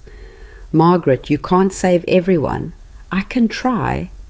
"You're 67 years old. You should be retired, traveling, enjoying your life." This is my life now. This is grief wearing a non-profit's mask. You're trying to save David by saving everyone else. And it's not going to work because David's gone and no amount of good works will bring him back. I slammed the file shut. Don't. Someone has to say it. You're running yourself into the ground, and for what? You've already won. Ethan and Vanessa are in prison. Breslin's network is destroyed. You've helped hundreds of people. When is it enough? When people stop trying to destroy their elderly relatives for money, when nursing homes stop killing patients for profit, when elderly people stop being treated like inconvenient burdens waiting to die, then it'll be enough. That's never going to happen. You know that, right? There will always be another predator, another victim, another case. You can't fight them all. Watch me. Victor sighed, closed his briefcase, looked at me with something that might have been pity. "I hope you find whatever you're looking for," he said quietly, "before this crusade kills you." After he left, I sat alone in that office and wondered if he was right. Was I doing this to help people? Or was I doing it because fighting kept me from feeling the gaping hole where my life used to be? Before I could answer that question, my phone rang.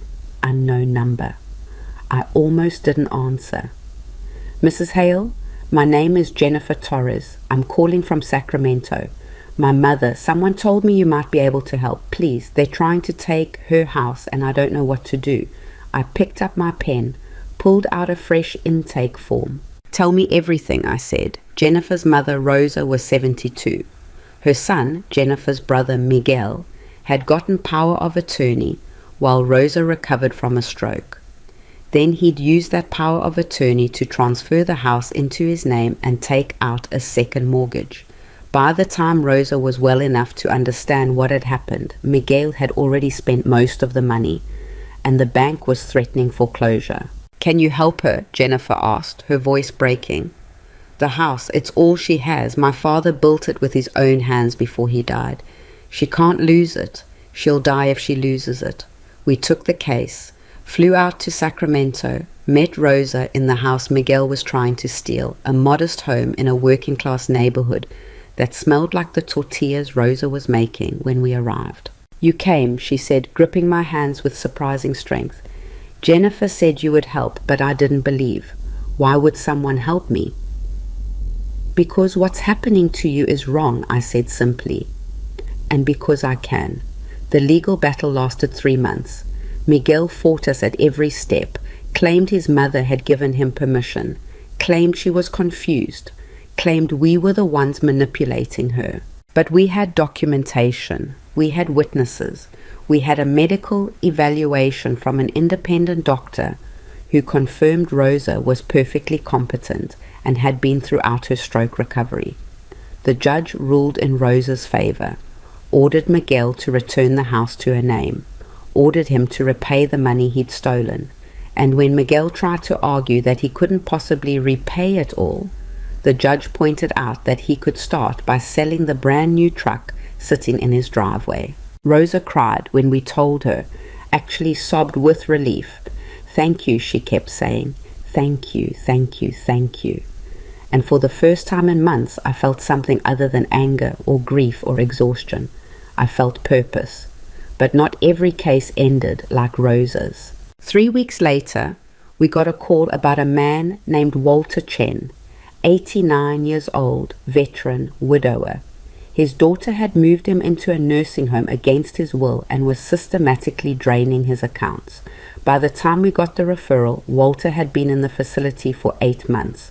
We moved fast, filed an emergency petition, got a court order for an immediate evaluation and temporary injunction against any further financial transactions. We were too late. Walter died 2 days before the hearing. Heart failure, according to the death certificate. But the medical examiner's report noted irregularities, unexplained medication in his system, signs of dehydration and malnutrition. We'd lost him. I went to his funeral, sat in the back of a mostly empty church, and watched his daughter cry decorative tears while her husband checked his phone. After the service, I approached her. Mrs. Chen. She looked at me with red-rimmed eyes. Yes? My name is Margaret Hale. I represent the Hale Initiative. We were working on your father's case. Her expression shifted, hardened. My father died peacefully. He was old. It was his time. He died drugged and neglected in a facility you chose because it was cheap and didn't ask questions. How dare you? I dare because your father deserved better, because he trusted you and you destroyed him, because men like Walter fought for this country and earned the right to die with dignity, not alone in a bed soaked with his own urine while his daughter spent his pension on handbags. She stepped back. You can't talk to me like that. I just did. And I want you to know that we're not dropping the case just because Walter's dead. We're filing a wrongful death suit. We're reporting that nursing home to every regulatory agency that will listen. And we're making sure everyone knows exactly what kind of daughter you were. You have no proof. We have all the proof we need. Walter kept journals. Did you know that? Right up until the medications made it impossible for him to hold a pen. He documented everything. Every broken promise, every stolen dollar, every time he begged to go home and you told him it was better this way. She went pale. Those journals are private property. Those journals are evidence. And they're going to make sure that even if you don't go to prison, everyone will know what you did. I leaned closer. You're going to spend the rest of your life being that woman, the one who killed her father for money. How's that going to feel? I walked away before she could answer. Outside, Victor was waiting by the car. Feel better? No. Good, because that's not what we do. We don't confront grieving daughters at funerals, no matter how much they deserve it. She's not grieving, she's relieved. Probably, but we still have to be better than them. That's the only way this works. I knew he was right, but sometimes being better felt like losing. The wrongful death suit took 18 months. We won. The court ordered Walter's daughter to return every cent she'd taken, plus damages. It wouldn't bring Walter back, but at least she'd pay for what she'd done. Small victories.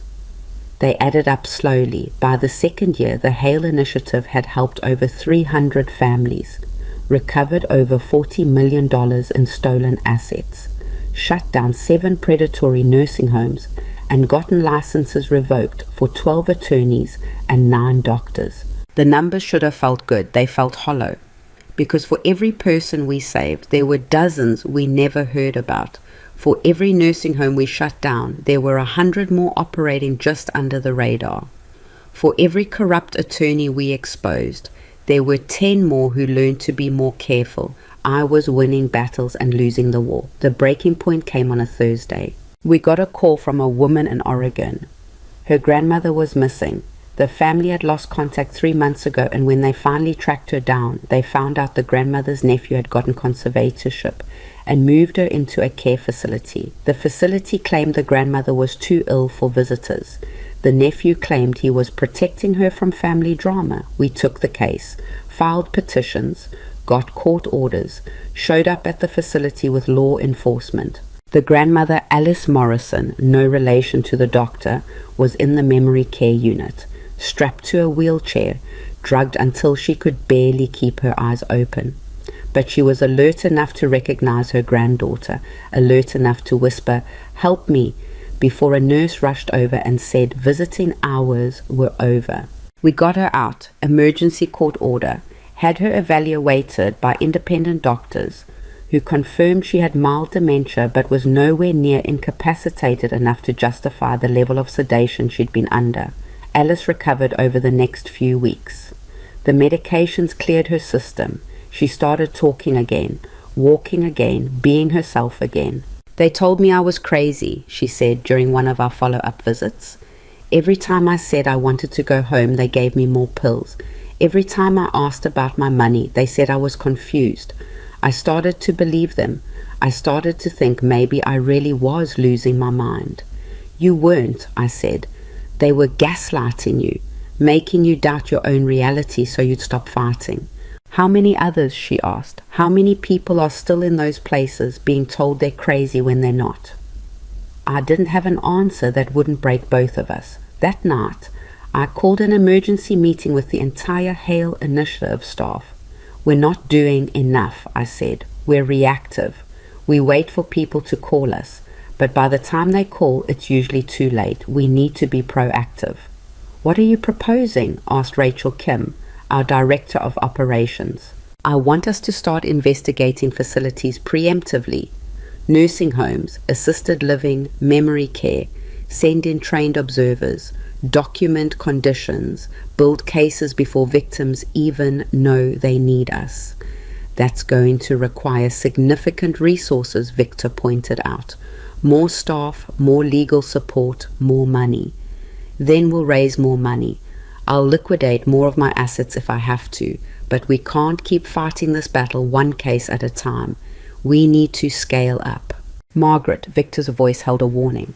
"You can't fund an entire national movement out of your personal fortune. You'll run out of money eventually. What happens then?" "Then I'll have spent it on something that mattered." The expansion happened faster than anyone expected. We launched a public awareness campaign, started a legal defense fund that attracted donations from people who'd been following our work, formed partnerships with law schools to provide pro bono assistance. Within 6 months, we doubled our staff. Within a year, we had satellite offices in 23 states. And the cases kept coming. Some we won, many we lost. A few we won too late. Each one took something from me. A little more sleep, a little more hope, a little more of whatever reserves I'd been running on. I started forgetting things, little things at first, names of new staff members, which day of the week it was, whether I'd eaten lunch. Rachel noticed. "Margaret, when was the last time you took a day off?" I couldn't remember. "That's what I thought. You're taking the weekend. No arguments. Go home, rest, come back Monday." "There's too much. There's always too much. The work will be here Monday. You need to take care of yourself or you're not going to be able to take care of anyone else." Home was a condo I'd bought after getting out of the hotel. Smaller than the house David and I had shared. Easier to maintain, more impersonal. I spent that weekend alone, rattling around in rooms that didn't feel like mine, and realized I couldn't remember the last time I'd felt at home anywhere. My phone rang Saturday evening. Victor. "I'm supposed to be resting," I answered. "I know, but you need to hear this. Ethan's attorney called. Ethan wants to see you again." "No, Margaret's." I said no. I have nothing more to say to him. He's sick, cancer, stage 4. They're not sure how much time he has left. The words hit me like a physical blow. What? He was diagnosed 3 months ago. It's aggressive. They've tried treatment, but... Victor's voice was gentle. "He wants to see you before he dies. That's all. Just see you." I sat down on my couch. The room tilted. How long? Weeks, maybe a month or 2 if he's lucky. Ethan was dying. My son was dying. The son who'd tried to destroy me, who'd drugged me, who'd planned my imprisonment, who I'd sent to prison and told I might never forgive. That son was dying. "I'll think about it," I heard myself say. "Don't think too long. Time isn't on anyone's side here." After I hung up, I sat in that empty condo and felt something crack open in my chest, something I'd been keeping locked down for 3 years. Grief. Fresh grief on top of old grief, on top of rage, on top of everything else I'd been carrying. Ethan was dying, and I didn't know if I had the strength to watch another person I'd loved slip away. But I also didn't know if I could live with myself if I didn't say goodbye. I waited a week before I went to see him. 7 days of talking myself into it. 7 days of talking myself out of it. 7 days of lying awake at 3 in the morning, wondering if going was weakness or strength, forgiveness or foolishness. In the end, it wasn't any noble reason that got me through the prison doors. It was simpler than that. I didn't want to spend the rest of my life wondering what I should have said. The prison medical facility smelled like every hospital I'd ever been in. Antiseptic and fear. And that particular kind of hopelessness that comes from knowing medicine can only delay the inevitable, not stop it. Ethan was in a private room. Compassionate accommodation, they called it. A nicer way of saying they'd moved him somewhere he could die without disturbing the other inmates. He looked like a ghost. 3 years in prison had aged him. The cancer had destroyed him. He'd lost so much weight that his skin hung loose on his bones. His hair was gone. His eyes were sunken and ringed with purple, so dark it looked like bruises. But when he saw me walk through the door, something in those eyes came alive. "Mom." His voice was a rasp. "You came." I sat down in the plastic chair beside his bed, kept my purse in my lap, kept my hands to myself. "Victor said you wanted to see me." "I didn't think you would. I thought," he coughed, wincing. "I thought you'd let me die alone. I would have deserved it." "You would have." He laughed. It turned into more coughing. When it finally stopped, there were tears on his face. Pain or emotion, I couldn't tell. "I've had a lot of time to think," he said when he could speak again.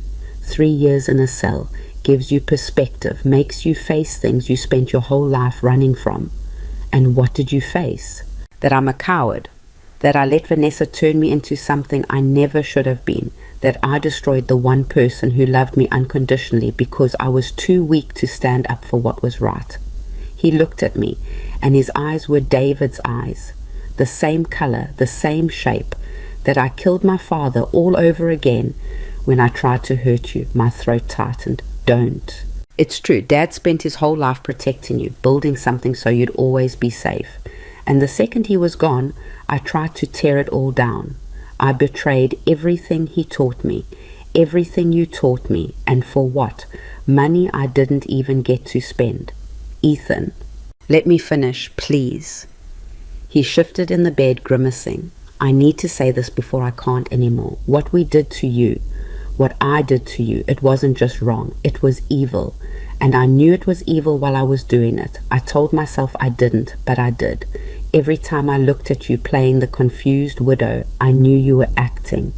Part of me even admired how well you were doing it. And I kept going anyway, because stopping would have meant admitting what I'd become. Why are you telling me this? Because you need to know it wasn't your fault. You didn't fail as a mother. You didn't miss some warning sign that could have prevented this. I made a choice. A long series of choices, and each one took me further from the person you and Dad raised and closer to the person Vanessa wanted me to be. He paused. But Vanessa didn't make me do anything. She showed me a path and I chose to walk it. That's on me, all of it. I stared at my hands. At the age spots and the wrinkles and the wedding ring I still wore, even though David had been gone for 3 years. I don't know what you want me to say. I don't want you to say anything. I just want you to know that I'm sorry, really, truly sorry. Not because I got caught, not because I'm dying, but because I hurt you and you didn't deserve it, and I can't take it back, no matter how badly I wish I could. The silence stretched between us, heavy, complicated. The Heartℹ initiative, he said finally. I've been following the news. What you've built, it's incredible. You've saved so many people. Not enough. More than anyone else was doing. You took the worst thing that ever happened to you and turned it into something that matters. That's, his voice broke. That's who you've always been. You fall down and you get back up and you find a way to make it mean something. I used to have that strength. I don't know when I lost it. You didn't lose it. You traded it for something easier. He nodded slowly. Yeah, I did. A nurse came in to check his vitals. She was gentle with him, kind. It made me irrationally angry that he got kindness when the people he tried to hurt got drugged and warehoused like cattle. After she left, Ethan turned back to me. There's something else. Something I need you to know before I don't have time left to tell you. What? Vanessa and I talked, back before the trial. Before everything went completely to hell, and she said something that's been eating at me ever since. He took a shaky breath. She said you were wasting your money, that you were old and you'd die soon anyway, so why should you get to keep millions when we could use it to build a life? And I agreed with her. I actually agreed. I looked at you and I saw an expiration date instead of a person. The words hit like a slap. And now I'm the one with the expiration date, he continued. I'm 45 years old and I'm dying, and all that time I thought I'd have to build something. It's gone. And you're still here, still fighting, still making a difference.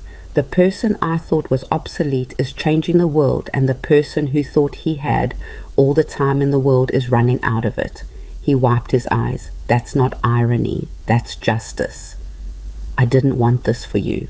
I know, that's what makes it worse. You would have forgiven me eventually, given me another chance, helped me rebuild, because that's who you are. And I threw it away because I thought I deserved more than I'd earned. I stood up. My legs felt weak. I should go. Wait. He reached out, his hand hovering in the air between us. One more thing, the last thing. Then you can leave and you never have to see me again.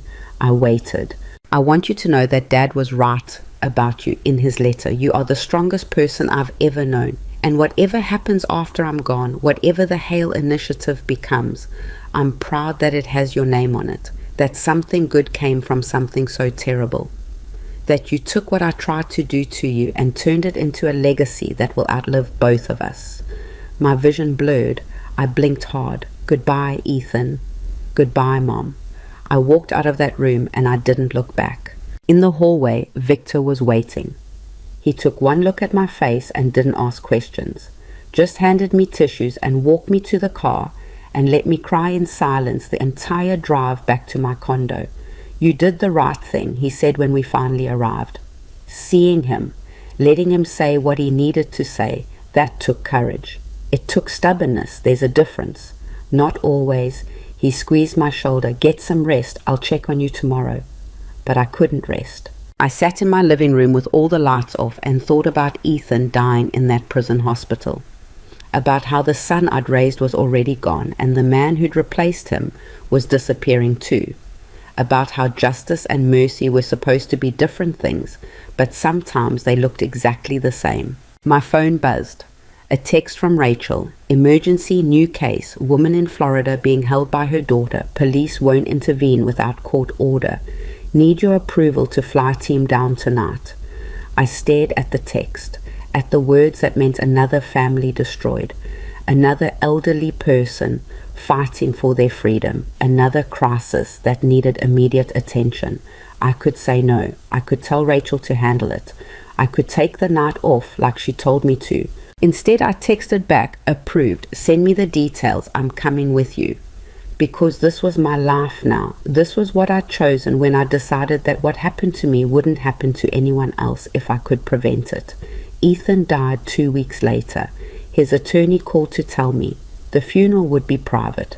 Just Ethan's ex-wife from before Vanessa and a handful of friends he'd kept from his old life. No one expected me to come. I went anyway. The service was brief. The eulogy was given by someone who'd worked with Ethan years ago and clearly didn't know what to say about a man whose last years had been defined by crime and imprisonment. A few people cried. Most looked uncomfortable. I sat in the back and felt nothing but tired. Afterward, a woman approached me. Late 30s, pretty in a worn-down way. Ethan's first wife, Jennifer. "Mrs. Hale, thank you for coming." I wasn't sure I should. "He would have wanted you here. He talked about you a lot toward the end, about how he wished he could undo everything." She twisted her wedding ring. She'd remarried, I noticed. "I just wanted to say thank you for what you're doing, the Hale Initiative. My mother was almost a victim of something similar. Your organization helped her. If it wasn't for you, she might have lost everything. Small world, or maybe not so small. Maybe this was just how common these stories were." "I'm glad we could help," I said. "Ethan was a good person once, before Vanessa, before the debt and the pressure and everything that came after. I don't know if that matters now, but I wanted you to know that the man who tried to hurt you, that wasn't the whole story of who he was. I know. That's what makes it hurt." She nodded, squeezed my hand, walked away. At the cemetery, I stood alone by the grave after everyone else had left. The headstone was simple, just his name and the dates. Nothing about who he'd been or what he'd done or how he died. "I don't forgive you," I said out loud to the fresh dirt. "I don't know if I ever will, but I hope you're at peace. I hope wherever you are, you found the person you used to be before you became the person who hurt me. And I hope," my voice cracked, "I hope you know that I loved you, even at the end, even when I hated what you'd done.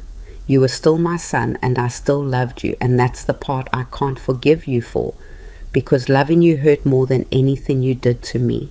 The wind picked up, scattered leaves across the grave. I left before I could say anything else. The years that followed blurred together. More cases, more victories, more losses. The Hale Initiative grew into something bigger than I'd ever imagined.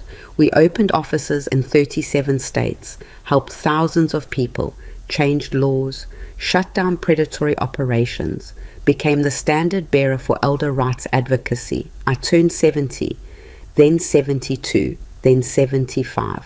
People started asking about succession planning. What would happen to the organization when I was gone? "I'm not going anywhere," I'd say. "Everyone goes somewhere eventually," Victor would counter. He was 78 now, officially retired, but still showing up at the office 3 days a week because he couldn't stay away. You need to think about the future of this organization beyond yourself. The future of this organization is that it keeps fighting. That's all that matters. But he was right. Even if I didn't want to admit it, I was getting older, slower. My memory wasn't what it used to be. Some mornings I woke up and forgot where I was, what year it was, whether David was still alive or if I'd just dreamed him. The work was harder than it used to be. The fights took more out of me. The losses hit deeper. But I kept going because that's what you do when the alternative is giving up. 5 years after Ethan's death, Vanessa was released from prison. She'd served her full sentence minus a few months for good behavior. She was 56 years old, unemployed, and had a criminal record that would follow her forever. I heard about her release through the news, saw her photo, older, harder, still beautiful in a cold way, and felt nothing. Then 2 weeks later, she showed up at my office. Rachel tried to stop her. "Mrs. Hale isn't taking walk-in appointments. Tell her it's Vanessa. Tell her I'll wait as long as it takes." Rachel came to my office looking concerned. "Your former daughter-in-law is in the lobby. She wants to see you. I can have security remove her if you want." I should have said yes, should have had her thrown out, should have protected myself from whatever fresh manipulation she was planning. Instead I said, "Send her in." Vanessa looked different. Prison and time had stripped away the polish. She wore jeans and a plain shirt and no makeup. Her hair was pulled back in a simple ponytail. She looked almost normal. Margaret. She stood in the doorway like she wasn't sure if she was allowed to enter. "Thank you for seeing me." "I haven't decided if I'm seeing you yet. Why are you here?" "To apologize. I don't want your apology." "I know, but I owe you one anyway." She came in, sat down without being invited. "I spent 8 years in prison thinking about what we did to you, about how we justified it, about the person I became and why I became her. And I realized something." "What's that?" "That I was never going to be enough. I married Ethan because he came from money and I thought that would make me matter. But his family money wasn't enough. So I pushed him to take yours. And if we'd gotten your money, it wouldn't have been enough either. There would always be someone with more, someone living better, someone I needed to tear down to feel okay about myself.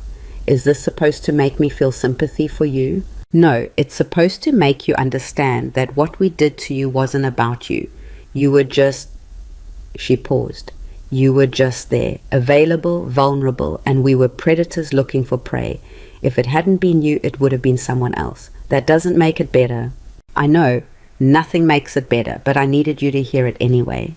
She looked around my office, at the photos on the wall of people we'd helped, at the newspaper clippings about cases we'd won. "You built something remarkable. You took what we tried to do to you and turned it into this. I don't have words for what that is. It's called not letting the people who hurt you win. We didn't win. But you didn't just survive us, you transcended us. You made our worst impulses mean something." She stood up. "I know you'll never forgive me. I don't deserve forgiveness. But I wanted you to know that I see what you did. I understand what it cost you. And for whatever it's worth, I'm sorry. Not because sorry fixes anything, but because you deserved better than what we gave you." She walked to the door, paused with her hand on the handle. "One more thing. Ethan told me before everything fell apart that you were the strongest person he'd ever known. I thought he was weak for saying that, but he was right. You're strong. Strong enough to survive us. Strong enough to build all this. Strong enough to let me walk into your office and say my piece without throwing me out." She looked back at me. "I hope someday I'm half as strong as you. I hope someday I matter the way you matter. But I know I won't. Some people are just better than others. You're better than me. You always were."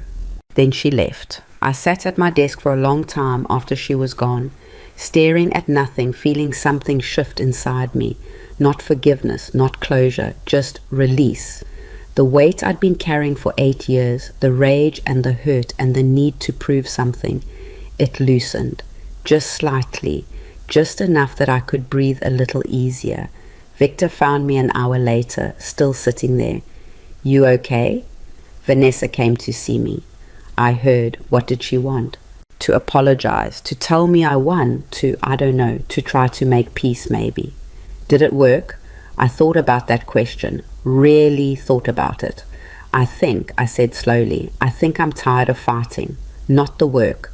The work matters, but the anger, the need to prove that what they did to me didn't break me. I think I've proven that enough. So what now?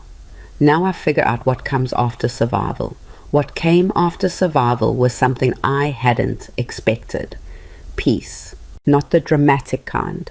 Not some sudden revelation or healing moment. Just a quiet settling. A sense that I'd done what I needed to do and could maybe finally rest. I didn't retire. The work was too important, but I stepped back from the day-to-day operations, hired a new executive director, a brilliant woman named Carmen Rodriguez, who'd lost her own mother to a conservatorship scam and understood the mission in her bones. I focused on the big picture, strategy, policy, the long game of changing systems instead of just fighting individual battles. And I started living again.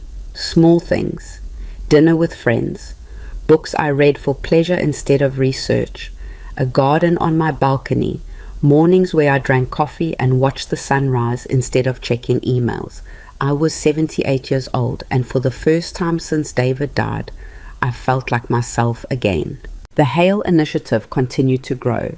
10 years after its founding, we'd helped over 15,000 people, changed laws in 42 states, trained thousands of professionals on how to recognize and prevent elder abuse, became the model that other organizations copied. And the best part, it didn't need me anymore. It had become bigger than one woman's revenge. It had become a movement. On the 10-year anniversary, we held a gala, donors and supporters and people we'd helped over the years. I gave a speech that Rachel had written, and I'd edited down to something that actually sounded like me. 10 years ago, I said to a room full of people in expensive clothes eating expensive food. I was a widow who almost lost everything to people I trusted. I was saved by luck and by having resources most people don't have. And I realized that wasn't right, that surviving shouldn't require luck, that elderly people deserve protection and dignity and the right to control their own lives, regardless of how much money they have or who they know.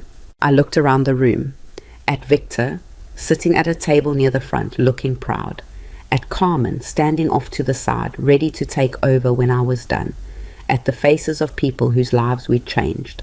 This organization exists because bad things happen to good people, because families betray each other, because the system that's supposed to protect the vulnerable sometimes becomes the weapon used against them.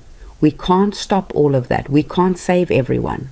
But we can fight, and we can win enough battles that the people who would prey on the elderly start to think twice. We can make it harder for them, riskier, less profitable. And eventually, if we're lucky and we work hard enough, we can make it rare instead of common. I paused, took a breath. My son tried to destroy me. His wife helped him. They almost succeeded. And if they had, I would have died alone in a nursing home, drugged into compliance, robbed of everything my husband and I built together. Instead, I'm standing here. I'm free. I'm fighting. And I'm making sure that other people get the same chance I got. That's not revenge. That's justice. And justice is the only thing worth building a legacy on.